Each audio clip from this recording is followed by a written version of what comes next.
They say betrayal doesn't always come from strangers. Sometimes it's served with a smile across your own dinner table. My wife, Hannah, used to tell me she was working late, always dressed too well for spreadsheets, always smelling like a mix of perfume and guilt. For months, I told myself not to think too hard. I trusted her, or maybe I was just afraid to confirm what I already knew.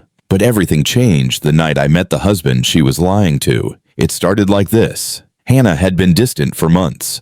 We'd been married 8 years, and I could feel the quiet shift, the one where small talk becomes silence and "I love you" turns into "I'm busy." She'd picked up a new client at work, a marketing executive, and suddenly work dinners became part of her weekly schedule. She always had the same excuses: client strategy, team bonding, networking over wine. I wanted to believe her. I really did. One night, she came home late again. Her makeup was perfect, lipstick slightly smudged. She smelled like expensive wine and something else, something not mine. She kissed me on the cheek like it was a formality, like muscle memory. "You're still up?" she asked, surprised. "Couldn't sleep," I said. "Long night?" She nodded quickly, avoiding my eyes. "Yeah, just business." You know how it is, except I didn't. I wasn't in marketing. I was in logistics. Nothing glamorous, no dinners with clients, no late nights, just spreadsheets, trucks, and truth. I could tell when something didn't line up. A week later, she had another work event. She wore a black dress I hadn't seen in months. The one she said was too formal for normal dinners. She looked stunning, but not for me. She sprayed her perfume twice, checked herself in the mirror, and smiled that kind of smile women do when they're about to see someone who makes their heart race. After she left, I sat in the dark, staring at the clock. Something in me snapped, not out of rage, but clarity. I wasn't going to shout, accuse, or beg. I was going to understand. So, I followed. The restaurant was across town, one of those sleek, low-lit places where business deals and affairs both happen under the same chandeliers. I parked far enough away not to be seen,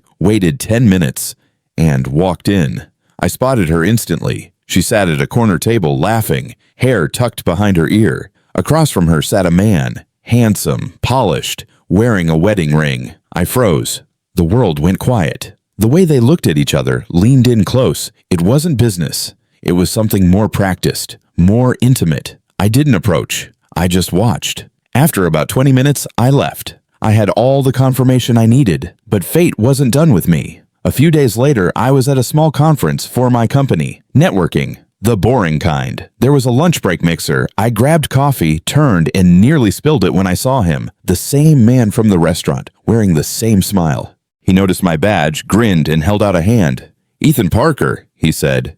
"You must be David." My mind raced, but I played along. "Yeah, logistics." "Ah, right," he said. "My wife's in marketing. She mentioned she's been collaborating with your wife. Hannah, right?" I felt the air shift. "Yeah," I said slowly. "She's mentioned you too." He smiled warmly. "She says Hannah's brilliant. Always so dedicated. Late nights, client meetings. You know how it is," I forced a smile. "Yeah, I know exactly how it is." The irony nearly choked me. This man, this friendly, decent man, had no idea his wife and mine were sharing more than marketing strategies. We talked for a while. He was kind, humble, funny, the kind of man who didn't deserve this any more than I did. By the time lunch ended, I had made a decision. I wasn't going to destroy him with the truth. Not yet. But I was going to make sure the truth found its way to her. That weekend, I planned something subtle. Hannah mentioned another dinner. I told her I had a company event too. She seemed relieved, which told me everything.